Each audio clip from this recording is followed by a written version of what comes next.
You ever tried tying a Ridgeline or clothesline and your rope wasn't long enough? Then I got you. Here's 2 quick release knots to join 2 lengths of rope. First, the quick release sheet bend. This is very easy to make and doesn't jam under load.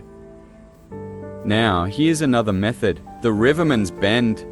This requires 2 turns and is very strong and doesn't jam.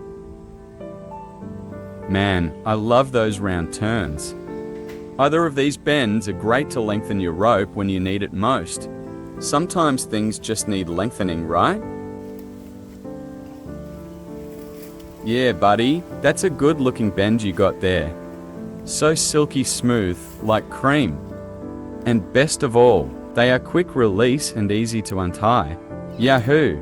Now you can run that line and hang out your dirty laundry.